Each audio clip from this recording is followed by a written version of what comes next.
Душевно приветствую смотрящих, у микрофона, как всегда, геймерский канал Вадич Аурус Фантом Элит Рокстрикс Гейминг РЖБ+, и наконец-то я своими вонючими руками орка прикоснулся к Amnesia The Bunker, последней вышедшей части в серии. Я уже думал начинать видос в стиле «это все та же Амнезия», где главный герой ударился головой и все забыл, бла-бла-бла, но поиграв, я не могу не сказать, что в игре достаточно много нововведений, и нет, главный герой тут тоже, как и всегда, ударился головой и все забыл, я имею в виду новые геймплейные механики. Если говорить абстрактно, то разрабы в принципе перевели акцент больше в сторону survival составляющей, за что я поясню, конечно же, когда ворвемся в сюжет. А вот за что хочется пояснить сейчас, так это за довольно интересный выбор сеттинга. Первая мировая война, ориентировочно 1916 год, Франция, битва при Вердене. Фетишисты хотят пройти через этот город, чтобы попасть в тыл войскам, оборонявшим Париж, но французы оказались не пальцем деланы и победили в этой зубодробительной схватке, но, к сожалению, потерпев множественные потери. Вот, короче, я немного подержал вас в курсе, теперь можно начинать.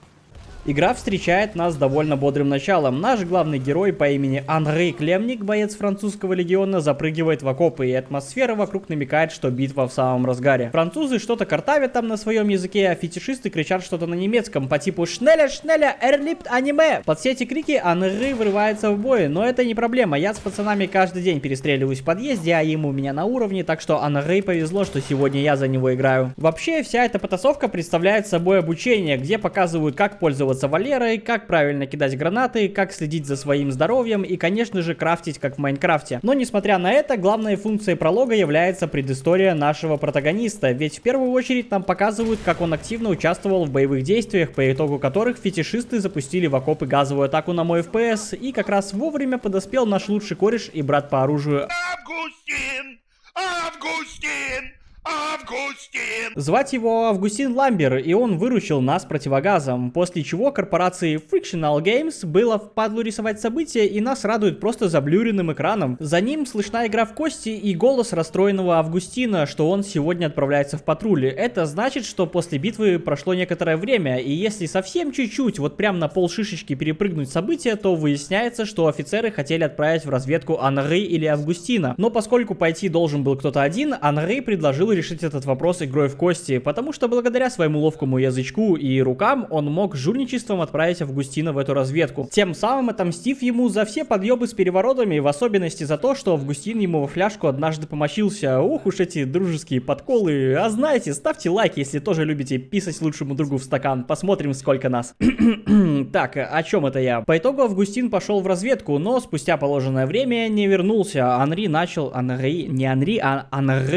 очень сильно переживать и винить себя в том, что с Августином могло что-нибудь случиться, и под угрызением совести пошел его искать. Проходит несколько часов очень бдительного поиска, и Анри наткнулся на какой-то кратер, где как раз и находился наш бедолага, и если что, вот этот балбес прилег позагорать. Конечно же, снова замазанный экран с журчащей водичкой на фоне, и вот Анри уже внизу дает Августину подхилиться из той самой легендарной фласки, в которую он когда-то писал. Опять же, все прерывается замазанным экраном, после которого нам показывают, что пацаны уже наверху, и Анри на своем горбу пытается принести кореша к бункеру, но их увлекательное путешествие прерывают из ниоткуда взявшиеся фетишисты. Вокруг стрельба, взрывы, они еще подошли из базуки вплотную по голове выстрелили. Я уже подумал, все, наигрались, и тут на тебе поворот с переподвыподвертом через темный экран с надписью «Теперь вы сами по себе выживаете как хотите». Анри очнулся в калечке. Вокруг тишина, никого нет, обстановочка не то чтобы благоприятная. К тому же выясняется, что прошло некоторое время, и наш главный герой был в легкой коме и ничего не мог вспомнить. Прогулявшись с бодуна по местности, Анри находит фонарь, который заводится как бензопила, и заодно нашел последнего выжившего солдата. Вообще хз, кто это, пробить его по базе в гугле не получилось, но ему вообще по диагонали он тупо разлегся по чилу в коптерке, покуривая сигаретку с ментолом. И ко всему прочему рассказал, что гадкие офицеры бежали, завалив за собой выход, и оставили всех солдат умирать со страшным чудовищем в глубинах бункера, а для того, чтобы выбраться, нужно найти динамит в арсенале и рукоятку от детонатора где-то на стройке, где копают пьяные гастарбайтеры. Однако то самое чудовище прерывает наш прекрасный диалог, и солдат моментально отдает Валеру, попросив закончить его муки перед тем, как это сделало чудище. Но пока я все потрогал, пощупал, пока сходил за патриками для Валеры, нашего последнего друга уже с говном сожрали. Грустненько, но во всем надо видеть плюсы, зато патроны сэкономили, и благодаря сэкономленному можно теперь отстрелить замок на нужные двери. И прям около нужного места нам потушили свет. Стало очень страшно, я боюсь темноты, но к счастью поблизости оказалась сейф-рума, а насколько она сейф я не знаю, потому что от страха приходилось закрывать двери, но мне почему почему-то кажется, что чудовище может сюда зайти. В общем, пришел Анрей в сейф-руму. Тут я бы сказал все по классике: лампа для сохранения, портфель для предметов, карта бункера и генератор для того, чтобы включать свет. Заодно рядом висит подсказка, что монстр боится света. И это правда лишь отчасти, потому что если шуметь, он и при свете вылазит. Ему вообще до пизды, а шумит тут буквально все. Любое прикосновение к предметам, любой пердеж просто. Поэтому напряженных схваток не избежать никак. Я думаю, с сейф-румой все ясно. И прежде чем отправиться в глубины бункера, нужно найти цифровой код от выходной двери на жетончике у Трупенского в генераторной. И вот с этого момента появляется тот самый дух выживания, когда в любой момент тебя может настигнуть опасность, когда у тебя есть время передохнуть только во время паузы. И этим все не ограничивается. Еще надо заправлять генератор. И казалось бы, канистра, ну, литров 10, а наливает он, блядь, как украл.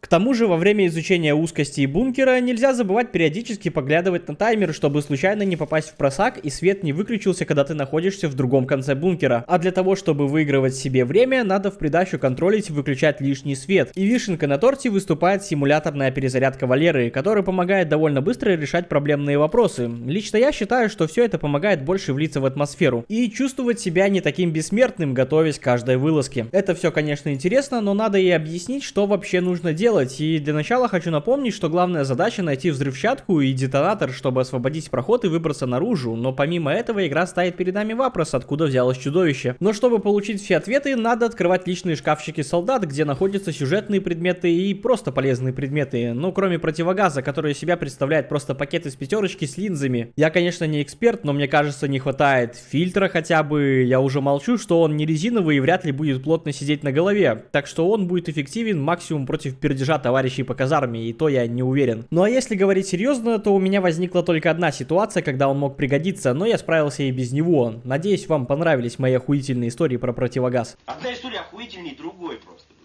В общем, все шкафчики закрыты на кодовые замки, и поскольку игра каждое прохождение генерирует новые коды, то загуглить не получится, а значит придется играть и искать солдатские жетоны с кодами от дверей. Первым открытым предметом будет вентиль, который нужен для замены сломанного старого и откроет путь в солдатские казармы и тюрьму. И перед тем, как начать полноценное исследование бункера, хотелось бы кое-что прояснить по поводу стройки, потому что гастарбайтеры наткнулись там на римские руины, где были найдены какие-то записки на латыни, в которых написано о том, что некие существа нашли путь к бессмертию, но для этого нужно попасть в темное царство. И кое-что мне это напоминает. Например, местная лимба в Амнезия Ребирс и энергию Витаи, которая давала жизнь через людские страдания. Поэтому предлагаю держать эту инфу в голове, и можно наконец-то продвигаться ближе к цели. Первым делом я решил осмотреть солдатские казармы, только я в них спустился и...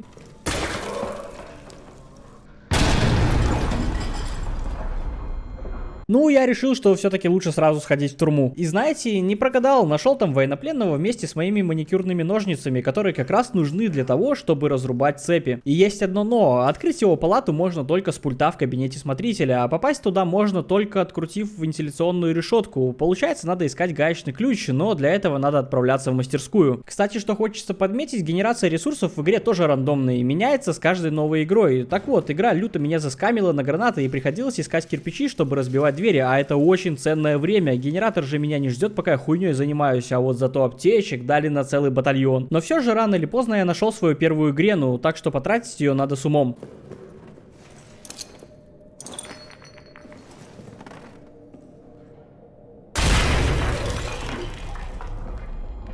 Надеюсь, с этим все понятно. Мы летим в мастерскую, там нас встречает Альфонс. Повезло чуваку, я бы тоже хотел, чтобы женщины меня содержали. В общем, интересует нас тут в первую очередь Дот, потому что там чилит Стаффорд, а на его жетончике будет код от шкафчика с гаечным ключом. Но добраться туда будет не так просто, потому что место кишит крисами, которые, судя по виду мутировавшие, еще кусаются, бляха. К счастью, их можно убивать обычной гранатой и разгонять факелом. Правда, чтобы использовать факел, надо сразу добыть сполохуйку, и все-таки самый эффективный метод разгона — это граната с пердежом. Она не шумит и не привлекает монстра, в отличие от обычной. Но крисы со временем прибегают обратно, и чтобы этого избежать, надо сжигать трупы. Но блин, жалко топлива, хочется все тратить на свет, а сэкономленное потом толкнуть кому-нибудь по дешевке, как Анарей выберется из бункера. Это я просто держу в курсе. Но помимо Крис еще есть и монстряк, и как бы Валера, настало твое время, очень помогает решать проблемные вопросы в 2 клика. Итак, потихоньку по-быстренькому мы доберемся до часовни, где все выглядит довольно жутко, все в крови, подвешенные тела, и вряд вряд ли это сделал монстр. Выглядит так, будто эти чуваки сами решили устроить тут батл рояль из-за безысходности. Ключик от заветного дота лежал у батюшки в кладовке. Теперь можно открыть проход к доту и, поднявшись, найти там Стаффорда с кодом к шкафчику. Вернувшись обратно и забрав гаечный ключ, мы уже полностью заряжены и готовы отправляться в турму. Там открываем эту решетку и все камеры нараспашку, после чего военнопленного съедят, а мы как раз заберем маникюрные ножницы. Осталось только найти код от арсенала и направляемся в солдатские казармы, где находится узел связи, и по радио транслирует код. А для начала надо найти ключ под кроватью у Пикара, а потом, добравшись до радио, понять, что этого недостаточно и еще нужно провести свет в комнату. Поскольку я не въебаться электрик 86-го разряда, справился с этим на раз-два, осталось дело за малым. И, алло, здравствуйте, вы в эфире, как вас зовут? Алло, здравствуйте. Здравствуйте, как вас зовут? Здравствуйте. Петя меня зовут. Откуда вы нам звоните? Из пизды. Понятно. Код от двери 9334, и уже вместе с ним можно влетать в арсенал, и знаете, чувствуется, что мы все ближе к концу, становится тяжелее, больше ловушек на квадратный метр, но вы не на того напали, я хитрый, обрезаю их ножницами. Но вот с крисами, конечно, проблемы. Гранат с пердежом мне больше не давали, так что пришлось идти на более жесткие меры. Я понимаю, что кто-то сейчас подумал, а как же куски мяса, которыми можно их отвлекать, а я вам скажу, что пробовал такую тему, но по факту, кроме меня самого, на это мясо никто не реагировал. Ну как бы не важно, потому что хочешь не хочешь, но я доберусь до этой взрывчатки.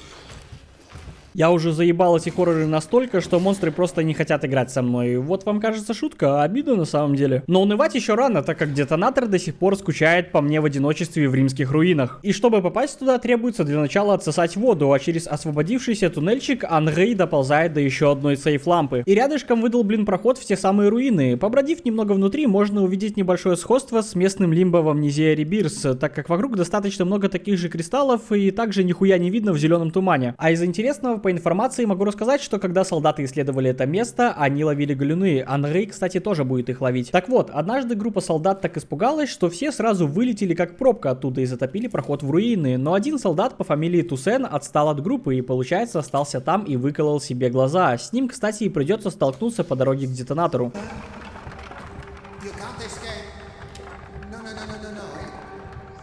Да сука, я не промазал, это был предупредительный. Ну раз ты не понимаешь по-хорошему, спрошу по-другому. Где детонатор? Ответа я не услышал, но благо детонатор был совсем рядом. Но еще рядом есть проход в ту самую воронку, где и потерялся Августин в начале. Там можно увидеть, что водичка светится как оливария белое золото, и найти игрушку, которую Августин хотел подарить своему сыну, когда вернулся бы с фронта, и еще его жетон, который позволит открыть его шкафчик. Конечно же, моментом Анрей газанул к шкафчику и там обнаружил записку Августина, которая сделает еще один поворот с перепод-выподвертом. Оказывается, что водичка в яме — это энергия Витаи, которая, как мы знаем, дарит жизнь, и благодаря этому Августин восстановился даже после выстрела с базуки по нему и донес Анрей до бункера. Но не забываем, что такая водичка имеет побочные эффекты. Со временем Августин превратился в гуля, он и есть тот самый монстр, который кошмарил Анрей все это время, и чтобы убедиться в этом, можно кинуть ему его же игрушку, и несмотря на перевоплощение, он возьмет игрушку в руки и вспомнит, кому он хотел ее подарить. Я понимаю, что ничего не видно, потому что моргающий свет хочет вызвать у меня эпилепсию, но я думаю, вы поняли. В общем, пора оставить нашего лучшего друга в одиночестве и взрываем проход. Не успел я обрадоваться, как взорвалось не то, что нужно, но кроме как спускаться в образовавшуюся щелочку, выбора особо нет. И внизу мы увидим прям целый храм под бункером, где придется столкнуться лицом к лицу с Августином. И я такой затупок. Сначала подумал, что его надо просто убить, а потом как понял, что его надо скинуть вниз, взялся за голову, потому что гранаты я все потратил. Кролика, чтобы его заманить на деревянный мост, я тоже потратил впустую, а все топливо я всадил в горящие коктейли самбука. А без света искать ресурсы просто невозможно, потому что Августин в темноте будет гонять по бункеру вечно, но с горем пополам я добыл одну грену и пришлось попотеть не одной попыткой. Это все, конечно, кринги, но кто я буду без таких затупов? В общем, получилось у меня каким-то чудом заставить Августина перепрыгнуть сломанный мост и повиснуть на обрыве. Осталось только отправить нашего лучшего друга в небытие под храмом. Очень жаль Августина и что так вышло. Жаль его сына, который больше никогда не увидит отца, и жаль его родителей, которые больше никогда не увидят сына. Хорошие мужики все-таки. Но в любом случае надо выбираться. Началось лютое землетрясение, развалился проход, и Анрей через щелочку вылез наружу, а снаружи не стало сильно легче, потому что как только он скатился кубарем с горы, его подловили фетишисты. Конец. И перед отступлением хочу сказать, что Августина можно было оставить в живых и взобраться по ящикам к выходу, но узнал я об этом только после прохождения, да и это не особо важно, потому что концовка вроде как не меняется в зависимости от решения. Ну, теперь скажу, что в общем и целом игра мне очень зашла. Как по мне, очень круто разрабы реализовали survival составляющую, очень круто навалили атмосферы, ты просто из ужаса в ужасы прыгаешь, потому что снаружи война, а казалось бы в безопасном бункере тоже все не очень хорошо, что приходится выживать после комы и даже выбравшись не получилось вздохнуть спокойно, потому что Анрей подловили фетишисты, и что с ним стало, остается загадкой. Вот такие дела. Если в ходе видоса где-то ошибся, вы всегда можете меня поправить, а на этом у меня все, и прошу прощения за долгий перерыв, обещаю взять себя в руки, потому что такие перерывы не очень хорошо сказываются на канале. Как всегда, благодарю всех, кто смотрит и поддерживает, всех люблю, целую, увидимся в следующем видосе.